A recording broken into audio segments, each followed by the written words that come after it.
ডাকসু ও হল সংসদ নির্বাচনের মনোনয়ন জমা দেওয়ার শেষ দিন আজ ব্যস্ত সময় পার করছেন শিক্ষার্থী ও নির্বাচন কমিশনাররা। সেখানে আছেন সহকর্মী সাব্বির আহমেদ। আমরা সরাসরি যুক্ত হচ্ছি তার সাথে। সাব্বির, আমরা দেখলাম ছাত্রদল আজ প্যানেল ঘোষণা করলো এবং শহীদ আনাসের কবর জিয়ারতের মাধ্যমে ডাকসুর নির্বাচনী প্রচার তারা শুরু করবে।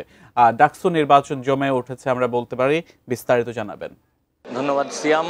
ঢাকা বিশ্ববিদ্যালয়ের ছাত্র সংসদ এবং হল সংসদ নির্বাচনের কারণে আজকে সাধারণ শিক্ষার্থীদের পদচারণায় ঢাকা বিশ্ববিদ্যালয়ের প্রাঙ্গণ মুখরিত এবং বিশেষ করে সিনেট এলাকাটি মুখরিত। কেননা আজকে এই যে মনোনয়ন অর্থাৎ যে নির্বাচন অনুষ্ঠিত হবে আগামী 9 সেপ্টেম্বর, সেই 9 সেপ্টেম্বর নির্বাচনকে কেন্দ্র করে যে মনোনয়নপত্র শিক্ষার্থীরা সংগ্রহ করেছেন, আজকে সেই মনোনয়নপত্র জমা দেওয়ার শেষ দিন। আর এই মনোনয়নপত্র জমা দেওয়ার শেষ দিনে আজকে মূলত বেশ কয়েকটি সংগঠন, ছাত্র সংগঠন, তাদের যে প্যানেল, সেই প্যানেল ঘোষণা করেছেন এবং অনেকেই যারা ইতিমধ্যে মনোনয়ন ফর্ম সংগ্রহ করেছেন তারা আজকে মনোনয়ন ফর্ম জমা দেওয়ার কথা রয়েছে। এবং ইতিমধ্যে আপনারা জেনেছেন যে বাংলাদেশ জাতীয়তাবাদী ছাত্র দলের পক্ষ থেকে ইতিমধ্যে প্যানেল ঘোষণা করা হয়েছে এবং সেই প্যানেলে তারা মোট 27 জনের একটি প্যানেল ঘোষণা করেছে এবং সেই 27 জনের প্যানেল ঘোষণার মধ্য দিয়ে শুধুমাত্র একটি পদে তারা তাদের প্রার্থী দেয়নি। সেটি হচ্ছে মূলত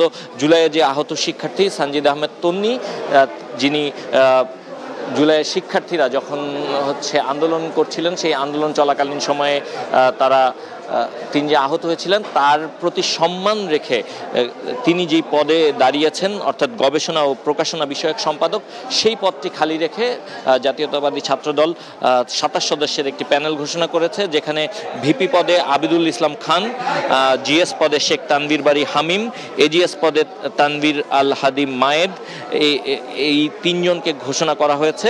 এবং তারা শহীদ আনাস, জুলাই আন্দোলনে যে শহীদ আনাস, সেই আনাসের কবর জিয়ারতের মধ্য দিয়ে মূলত আজকের ডাকসুর যে নির্বাচনী প্রচারণা, সেই নির্বাচনী প্রচারণা তারা শুরু করতে চান। এবং আজকে আনুষ্ঠানিকভাবে আপনারা জানেন যে বৈষম্য বিরোধী ছাত্র আন্দোলনের পক্ষ থেকে যে প্যানেলটি ঘোষণা করার কথা ছিল, সেই প্যানেলটি এখনও পূর্ণাঙ্গভাবে ঘোষণা করা হয়নি। সেই প্যানেলের পক্ষ থেকে যারা রয়েছেন শিক্ষার্থীরা, তারা এখানে ফর্ম জমা দিবেন এবং বিকেল 5টা পর্যন্ত ফর্ম জমা দেওয়ার সুযোগ রয়েছে।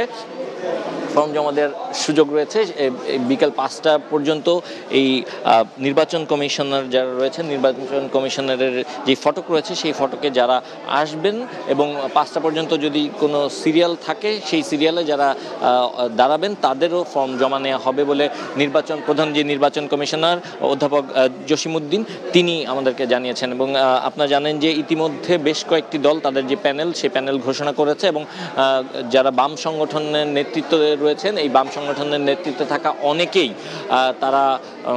অনেকেই ভিন্ন ভিন্ন প্যানেল দিয়েছেন, ভিন্ন ভিন্ন প্যানেলের মাধ্যমে তারা নির্বাচনে অংশ নিচ্ছেন। এবং একটি বিষয় একটু জানিয়ে রাখতে চাই, হল সংসদ নির্বাচন এবং ছাত্র সংসদ নির্বাচন, এই সবগুলো নির্বাচনকে কেন্দ্র করে ইতিমধ্যে কিন্তু জমজমাট উঠেছে পুরো বিশ্ববিদ্যালয় এলাকা। এবং ইতিমধ্যে ছাত্র সংসদ নির্বাচনের জন্য 658 জন প্রার্থী তাদের মনোনয়ন ফর্ম সংগ্রহ করেছেন। এই 658 জনের মধ্যে ইতিমধ্যে বেশিরভাগ প্রার্থীরাই তাদের মনোনয়ন ফর্ম জমা দিয়েছেন, কিন্তু এখনও অনেকেরই মনোনয়ন ফর্ম জমা দেওয়া কিছুটা বাকি রয়েছে।